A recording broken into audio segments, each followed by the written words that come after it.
Welcome po sa pangalawang session ng ating pong pag-aaral sa araw po na ito ng Sabado. At ang ating pong subject ay Biblical Eschatology. Haba-haba na yung ating nadaanan. Chapter 5 na po ng ating pong manual na ginagamit. Pag-usapan po natin the Book of Revelation or the Revelation of Jesus Christ. Sige po, tayo po muna yung manalangin. Pastor Rene, open us in prayer. Minsan po, Diyos, patuloy pa kami nagpapasalamat sa iyo sa mga sandaling ito, Diyos, na kung saan dalangin namin. Patuloy po ninyo kami samahan sa pag-aaral ng dito. At imbis mo rin po, maging ang aming tagapagturo, Bishop Isidro, Diyos. Dalangin namin ang iyong patuloy na pagpapala sa bawat isa, na magkaroon kami ng kauawan sa patikinig ng Diyos. Maging mga kapatid namin na sa online, dalangin namin din ulit sa aming pagdilo sa pagdilo. Salamat, Ama. Sa iyo namin iting katiwala ang pag-aaral namin para sa iyo sa kulihan ng Diyos. Itong aming samot dalangin sa pangalan ni Jesus. Amen. Okay, so ano kaya itong Book of Revelation? Ano kaya magiging natin? Kasi sa Thessalonians, parang nakita natin na sakop ng sakop ng 70 AD yung ating mga pinag-usapan doon, pati yung Antichrist or whatever. Dito naman po sa atin pong introduction, sabi po ng unang paragraph, John wrote to 7 churches located in well-known cities in 1st century Asia Minor, o yung tinatawag na Anatolia. So, Revelation, yun nga, the 7 churches were located, and what we know today, yung Turkey, Turkey. Nasa Turkey pala yan, So, Jesus expressly told him that this revelation was about things that must soon take place. This is emphasized again at the close of this book when he says, "Behold, I am coming soon. Surely I am coming soon." So Jesus also told John he was not to seal up the words of the prophecy of this book, for the time is near. So, sa Revelation 1:1, pakibasa nga po 1:1 ng Revelation. Ito ang pahayag na binigay ng Diyos kay Kristo at sa pamagitan ng anghel na kanyang isinuo. Kanya namang inihayag kay Juan na alipin niya ang layunin ng pagpapahayag. Paghahayag na ito, ipapatid sa mga alipin ng Diyos ang mga bagay na malapit ng maganap. Okay.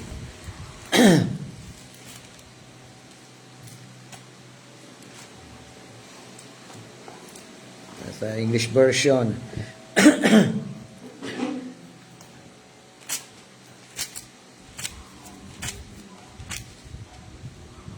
The revelation of Jesus Christ, which God gave him to show to his bondservants the things which must soon take place, and he sent and communicated it by his angel to his bondservant John. Kanino raw ikaw communicate?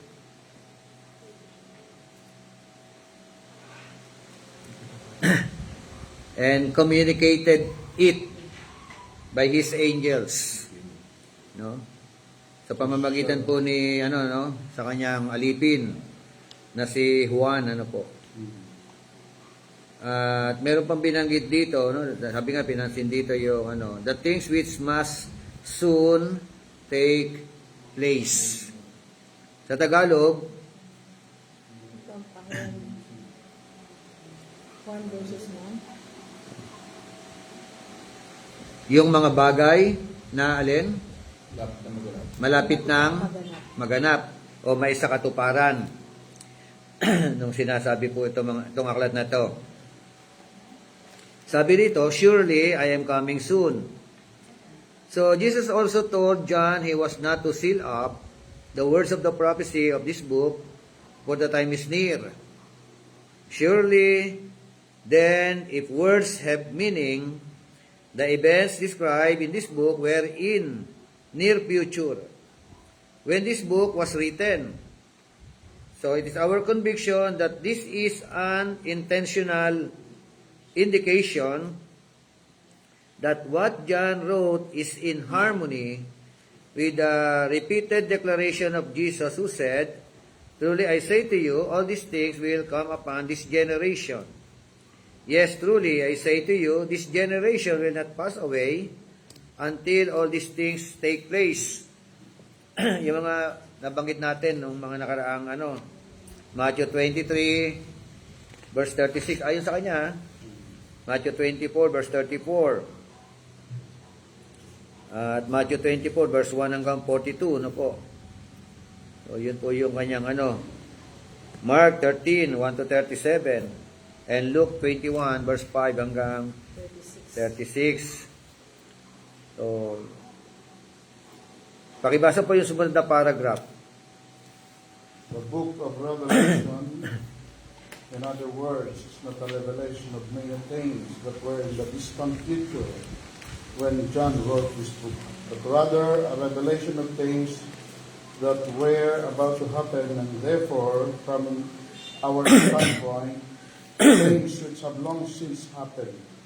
And three of the other eyewitness accounts of the person and work of the Lord Jesus Christ, which we call the Synoptic Gospels. We have rather full accounts of the eschatological discourse of Jesus. We therefore know that the eschatological teaching of Jesus was remembered by his apostles as providing information of great importance. Why then didn't the Apostle John include this in his Gospel as Matthew, Mark, and Luke did? It is our conviction that the reason for this omission was not because he differed from them in his opinion about its importance, but because it was the will of God to have John restate that teaching of Jesus in a special way. And that special way of retelling it was by means of the dramatic visions John received and then wrote down in his book. In other words, the book of Revelation is John's restatements of the very same material that Jesus originally gave in his eschatological discourse to his disciples, as recorded in Matthew, Mark, and Luke. Okay. This generation pa rin. So,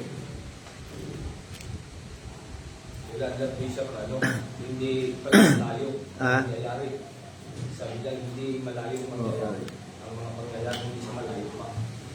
Hindi siya malapit. malapit. Ang sabi doon, ang sabi niya dito. So, ano tong Si John pinatapon sa Patmos, hindi pa ba doon hindi pa nakubkob ang Jerusalem? Nakubkob na. Parang nawasak na ba siya? Hindi pa.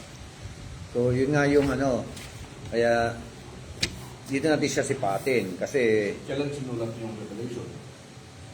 si John ang sumulat ng Book of Revelation. Siya rin ang sumulat ng Book of John. Ayon sa ating binasa, kay John, sa Gospel of John, wala siyang account, wala siyang kwento about eschatology. Diba? So, ang Matthew, ang Mark, ang Luke, may mga kwento about eschatology. Pero kay John, wala siyang kwento. Ngayon, nakita natin sa Thessalonian, pinag-usapan natin, chapter 2, verse 1, hanggang sa chapter 4, verse 13 hanggang 17, o 18. Na parang pasok doon pasok sa 70 AD. Kasi 55 AD ito nangyari, o 55 AD sinulat, halimbawa ang Thessalonian. Dito sipati naman natin ang Revelation. Pasok din ba ito sa kinukwento niya? Diba? Na kung atin titignan ang date of writing ng Book of Revelation, ang sabi diyan, ang date of writing, the most scholars believe the book was written circa AD 95. It was written 70, AD 95. So, kung AD 95, 25 years ng 70 AD. Di ba?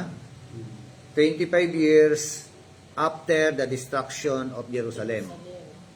Nung 70 AD kasi, di ba, nangyari. So, ngayon, kung accurate pa rin ba siya, yun ang sisipatin natin.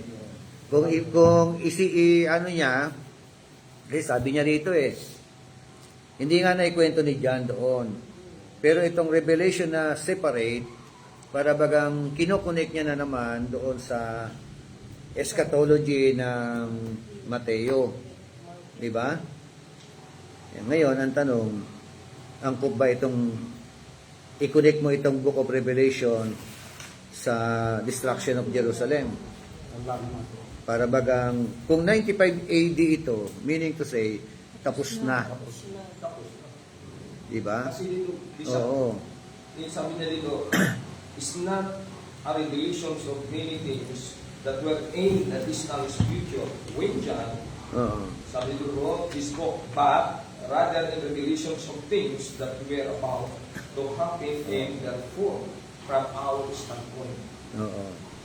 So, sabi dito, So, ano stand niya? opo, hindi para sa malayong panahon ng pangyayari, kundi sa malapitang pangyayari. Panahon pa rin nila. Opo. Oh, kaya nga. Yun ang mas- Pero, anong panahon ang tinutukoy niya? Destruction of Jerusalem? Tapos na kasi yun ang destruction Bakit? Ito, 95 AD ito Tapos na, 25 years. Pagkatapos ng, ng 70, 80. ng destruction of Jerusalem.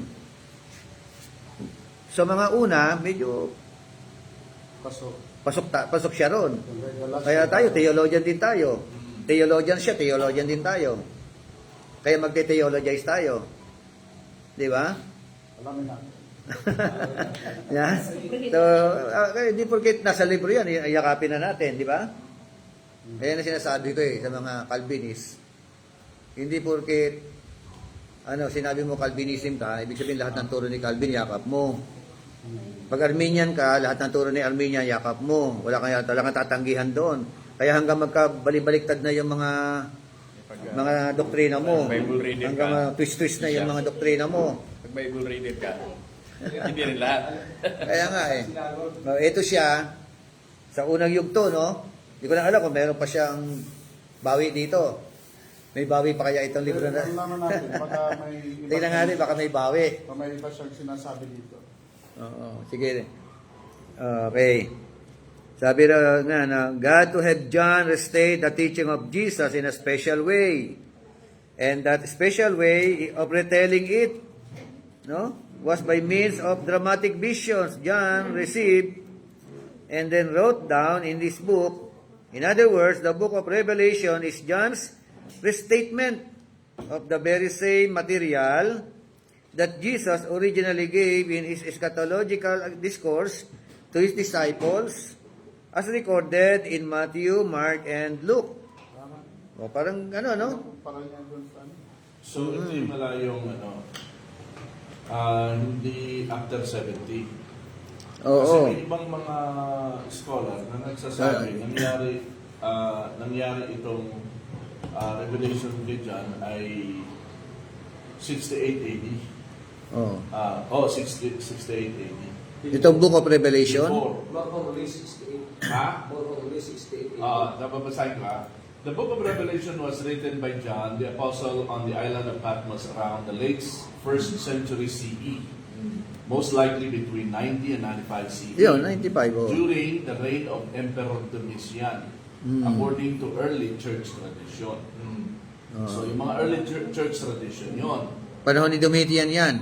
Ngayon, ito po, yung 90 to 95 CE, mga early church beliefs, ganon. Pero, however, some scholars propose an earlier date around 68 CE, suggesting it was written during Nero's persecution before the destruction of Jerusalem. Okay. So, Kasi persecute siya eh. Kaya siya napunta Oo. doon sa island ng Patmos. Wala nang, ayaw ko lang, di ko masyadong yung history ng panahon ni Domitian. Pero nung si panahon ni Nero, at saka kung uugnay dito sa sinabi dito, na reinstatement lang ito ng sinabi ni Jesus, malamang bigyan nga ng destruction. so kung 68 AD, pasok pa siya. So, No? Pero kasi kung... malapit ng maganap. Oo. Ano yun? 68 AD naganap o 68 AD sinulat? Sinulat. 68 AD sinulat. So, ibig sabihin, nung isinulat yan, naganap na. Magaganap pala ng Hindi. destruction. Oh. Hindi mag-ano. Hindi pa nagaganap. Hindi pa nagkakaroon, pero malapit. Malapit ng maganap. Oh. Naganap sila. Yung lahat ng mga nakasulat dito. Oo. O kasi kung baka 70 AD, naganap. Kung ang Revelation ay naganap noong 70 AD, lahat ng kwento, No, lahat di ba? ng prophecies, Oh, naganap 68 noong AD. 70 AD. At ito'y sinulat ng 68 AD. So may 2 years. May 2 years na Pagitan. Oo. Bago maganap ang ano, Nakalagay dito. distraction. ito mga scholars to, yung 90 to 95 AD, ito yung mga original traditional belief ng mga simbahan. Pero Traditional. ito scholars na kung mga nagsabi ng 68 AD. Kung 68 AD, pwede siya pumasok. Pasok siya. Pwede siyang pasok sa O kasi pinag-uusapan magkakaroon natin. ng tinatawag na ano eh, para hindi magtutugma eh. Kasi ang naano ko, napansin ko din, matagal na panahon, 400 years, pinaniwalaan na ang Mount Sinai ay nandoon sa Egypt, sa parting lugar pa ng Egypt. Pero, nung madiscover ang Mount Sinai ay nasa Arabia pala, pagtawid ng Red Sea, mas credible yung mga archaeological evidences na nasa Arabia siya. Pero ang paniniwala ng lahat ng churches for 400 years, traditional belief, ang Mount Sinai ay bago tumawid. Pero sa biblical account, ang Mount Sinai, tumawid na muna sa Red Sea ang Israel. Pero yung kasing tinuro ng nanay ni Constantine the Great, na siyang sinundan at lahat ng mapa nung sa King James Bible, sa likod, may mapa yun.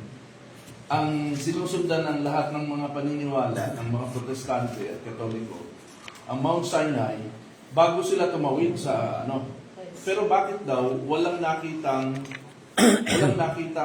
archaeological evidence doon sa lugar na yun? Bakit ang lahat ng archaeological evidence ng bundok, nasunog yung toloktok dahil umapoy yung Ten Commandments at lahat ng mga buto at mga libing, mga writings nila ay nandoon sa Arabia.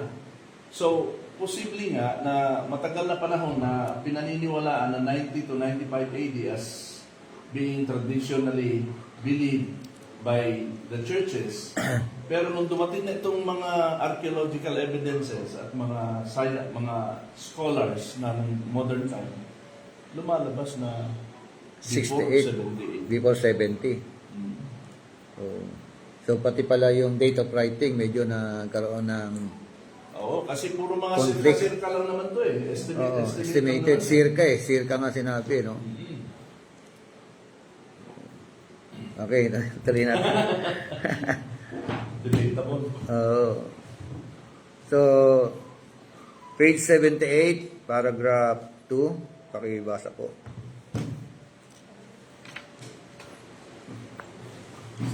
As we have already demonstrated, our Lord's eschatological discourse can only be highly or rightly understood by comparing Scripture with Scripture. The same is equally true, perhaps even more so, when it comes to these visions that were shown to John. We can only hope to understand these visions, therefore, if we keep in mind such things as these. Daniel, Ezekiel, and Zechariah are especially helpful.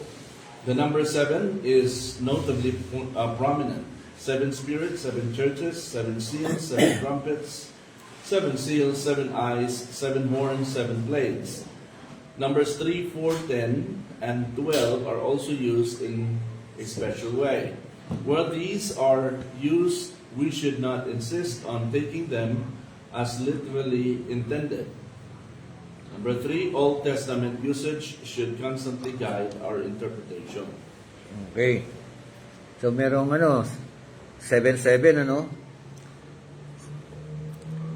Merong 7 spirits, 7 churches, 7 seals, so 7 trumpets, 7 eyes, 7 horns, mga pito-pito, no? Very common yung number 7 para sa kanila. So, tignan nga natin. Bago natin tuloy ang pasadahan ng Book of Revelation. Dito, sabi ng ano tinutukoy na 7 churches? At yung 7 lampstand. Di ba?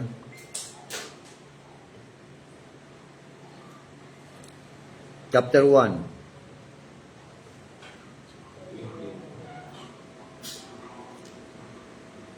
Kasi meron sa chapter 1 verse 20, as for the mystery of the 7 stars. Now, meron daw mystery, which you saw in my right hand. And the 7 golden lampstand. The 7 stars are the angels of the 7 churches. Yung 7 star, sabi roon. Sino raw yun? Angels. Angels of the 7 churches. At ang lampstand. At yung lampstand naman, 7 lampstand, ito raw yung 7 churches. So, ano yung mga churches diyan na tinutukoy? Ito lang Sa chapter 2, binanggit na yan. Ephesus, Gramo. Smyrna, Pergamum, Thyatira, Sardis, Laodicea. Yan po yung 7 churches na tinutukoy. So, sino naman daw yung yung angels? Ayan yung mga pastor doon. Oo. Ito yung tumutukoy sa 7 stars. Yung 7 stars, ito raw po yung Angels. angels of the 7 churches. So sila pala yung mga bigatin doon. Ibig sabihin, nagtingin pala ni Lord sa pastor. Oo, Star, di ba? Star, Kung, Angel. kasi napag-usapan natin, angel, Ito ba? General, Oo. star. oo. Yan pala yung 7 stars. The angels to the 7 churches. Kung tinignan natin, it is not literal angel na katulad ng seraphim, cherubim, di ba? Kumusta angel, Marlo? Oo. So, yung pastor pala doon, yung messenger doon, yung mensahero doon, sila yung angel or the messenger. Kasi yung angel doon, ang kahalin tulad dito, messenger. Ano ang term nito? Ano din siya? Most likely din. Mga pastor yun. Kasi doon sa napag-usapan niya natin nung nakaraan, na may mga angel, seraphim, May cherubim, may at saka Michael, yung Gabriel. Ito yung mga angel na may pakpak. Oo. Yung angels na walang pakpak, sina Gabriel, Michael. Hindi naman Yeah, po pwedeng masasabi mo na Yeah, yung po 7 yun. angels dito ay sina Gabriel, Michael to Kasi hindi. 7 to Ibang mga angels to. Ilan ba ang angels na Si Gabriel, Michael, Rafael. Ang alam ko, 5 yung angels 7 din. 7 din ba? Sino ba? Si may Uriel, may Barakiel. Oriel, oo. Alam ko 5 lang Kasi ang Uriel sa Hebrew kasi yan, Kasi liwanag, light, uri. Yan. So kung 7, posibleng mga angel na talaga to. Hindi pastor. Ano yan? Hindi, kasi Ah, sinabi niyan. Sabi na. The seven angels of the Yung churches Greek, yan. yung Greek word niyan, pinalaki, yan ay yung mga lingkod ng Diyos na pinadalhan ng sulat eh. Kasi to the angel eh. No? Bawat sabi sa verse 2, Pastor. chapter 2 verse 1, to the angel of the church in Ephesus. Ano So verse 8, to the angel of the church. Batang ulit, pastor eh. So silang recipient eh, no? Such as pastor who delivered the message from the Christ. Oh, yan na Congregation. ibig sabihin ng angel diyan. Pastors na Na-represent. nagdi-deliver ng message Pinasa from God. Bishop, ang angel is not, kumbaga, hindi siya yung tipong something like parang Messenger. naka-ano Ano? lang sa isa. Angel. Ah, Kasi oo. tingnan mo, si Lord, tinatawag din the angel. The angel of the Lord. Pag sinabing the angel of the Lord, si Lord. So, siya din ang gumaganap, literal. Oh. Tapos, ngayon naman, tao, pastor, tinatawag din na angel. So, ibig sabihin ng point ko, ang word na angel, hindi siya naka-stay. Sa isang lang, sa spiritual being. Oo. Sa isang Tinutukoy na. Pero nung dati, ang alam natin, angel, spirit being yan. spirit. Hindi, okay pala si Felix Manalo. Pero siya. Actually, kung Pero siya patayan, ano? Ang Ahil ako. patayan sana Ano siya. magagawa ron? ang problema lang, tinasa niya si Jesus. Tao si Jesus. Kasi, halimbawa, tayo mag-claim tayo. Hindi naman Wala tayo nang tututo, nag-claim. dito yun. Hindi naman nag-claim ng parehas kay o hindi naman natin tinataasan si Jesus. Anong problema doon? Wala na. Kahit nga si Tibuloy, ang claim niya na siyang son of Appointed son. yan. Okay naman yun kasi tayo naman na Pero yun. appointed din tayo. Ang problema niya, Appointed. Siya na yung daan. oo, Siya na mismo yung Bisaya. tama tama ang claim, tama ang Pero mali pero yung pag yung presentation. application at presentation ng sumobra, Doon na yun.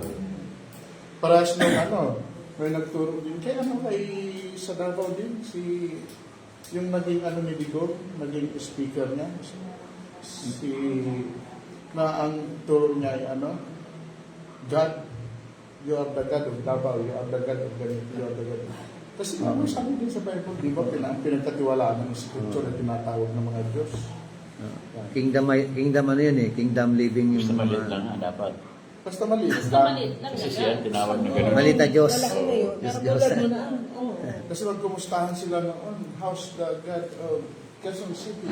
Wow. How's the God of Matindi. na-reject agad yun ng body of Christ na agad sila na Kulto. Kasi yung term wala eh, sa hulog. Sino nga yun yung naging unang speaker? Advisor ni Hindi, Tito. niya? Ano ba tawag na sa speaker? spokesman. Yung spokesperson Person. Noon. na pinalitan ni Harry Roque. Oo. Hindi natin Si matandaan. attorney ba yun? Attorney na pastor siya. Pastor. Actually, matinding pastor yan. Prophet yun. Hindi naman pastor si Si Abelia. Ernie Abelia. Aberia. Abelia. Abelia. Oo. Na naging foreign affairs, din siya. Undersecretary. Sige, meron palang ganong yung sinabi ni Pastor Edwin, meron palang, kasi ang alam ko, 95 eh.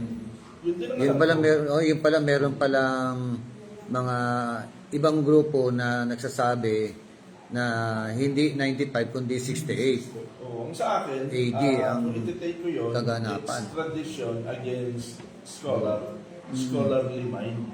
Saka kung babasehan ito, mas pasok yan na 68.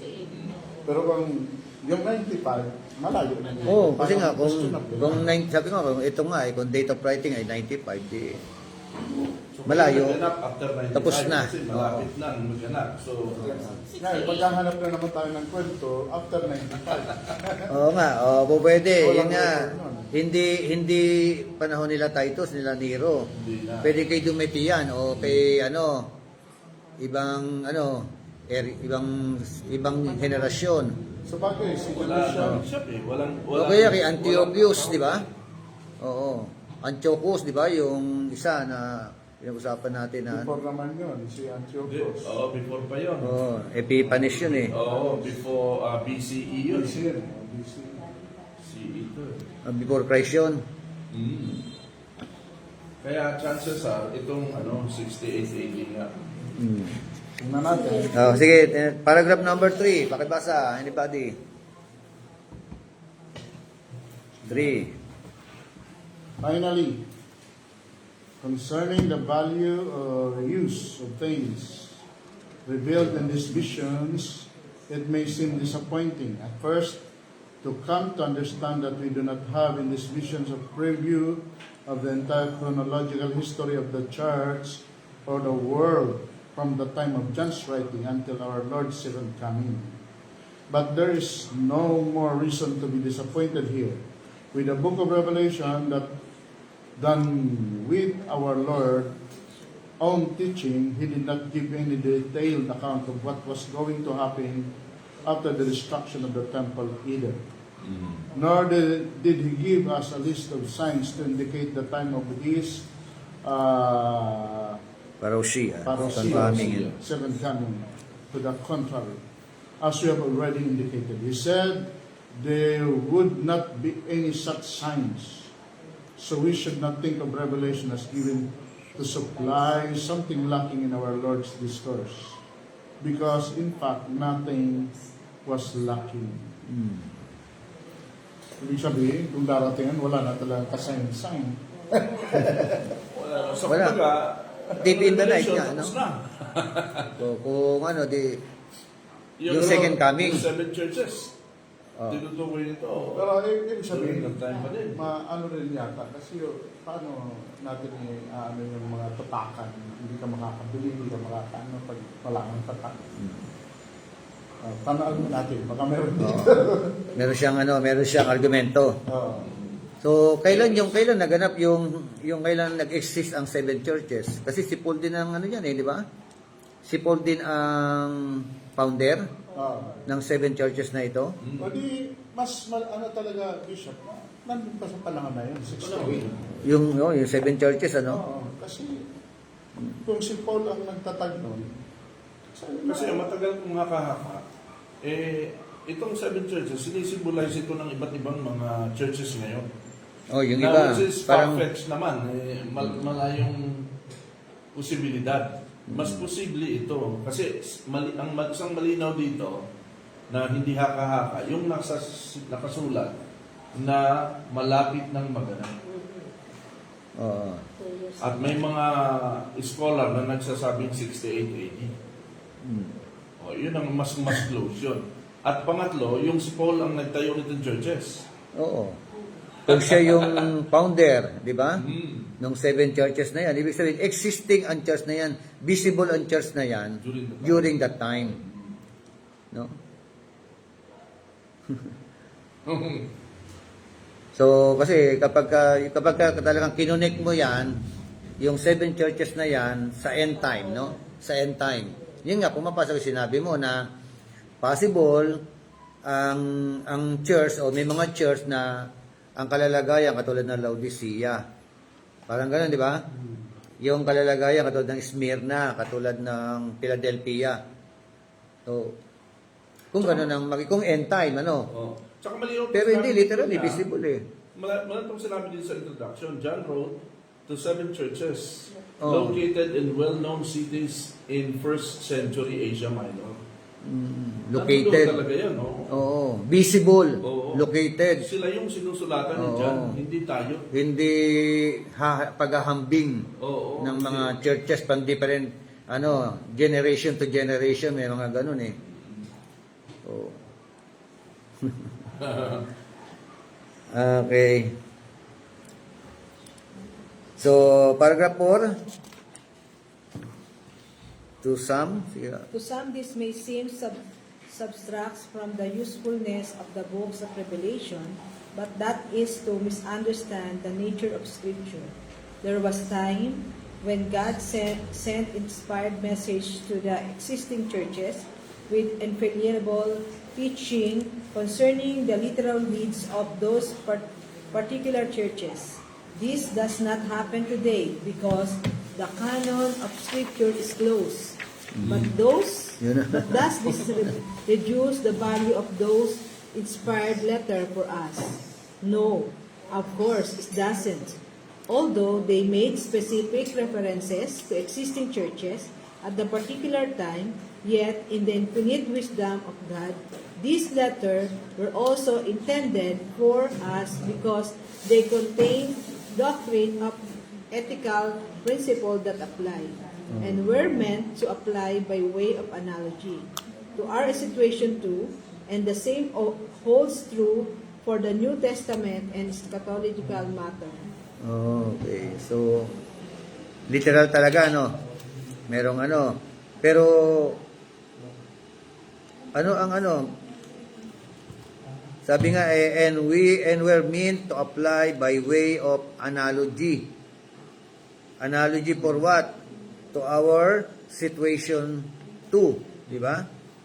And the same holds true for the New Testament eschatological material. So kung meron tayo, kung ano, ibig sabihin ba nito, kung meron man tribulation na naganap ngayon, parang analogy na lang ng tunay na nangyari, ng tunay na naging kaganapan, na naganap na. Analogy lang.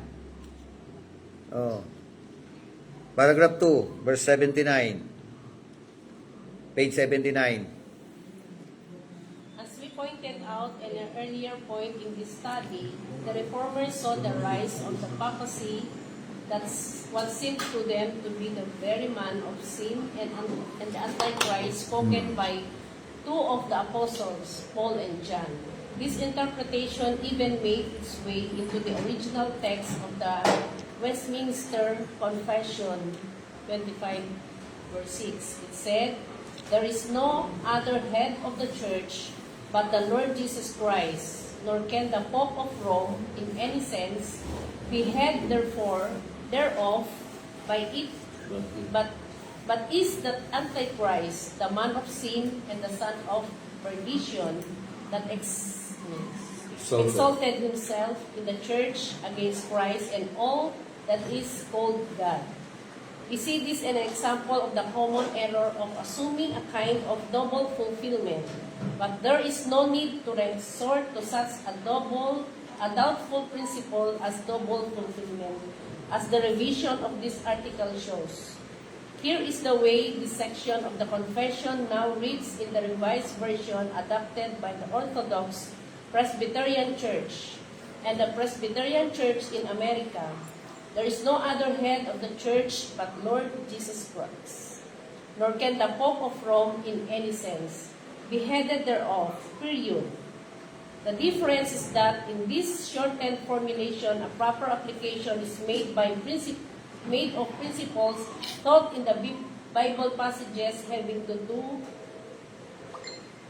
with the man of sin and the Antichrist, without claiming the Pope is the or even a second fulfillment of these figures. No, the one and the only fulfillment took place in the apostolic age of Jesus ascended to the right hand of the Father, leaving the unbelieving Jews who had rejected him in desolation. This shows how one-time only fulfillment of a prophecy may at the same time have many proper applications. Okay. One-time fulfillment of prophecy, pero may at the same time have many proper application. Parang ano lang yan, kasi bawat talata, it has only one proper interpretation, but different form of application. So ibig sabihin, ayun nga, sinakop na, no, Book of Revelation. Ang fulfillment nito, isa lang. ang fulfillment, of course, sa ating pag-aaral, none other than during the time of destruction of Jerusalem, 70 AD. No? So, walang double fulfillment. Pwede siguro analogy. Kahawig lang. Story of the two. No? Iba yung double fulfillment. So,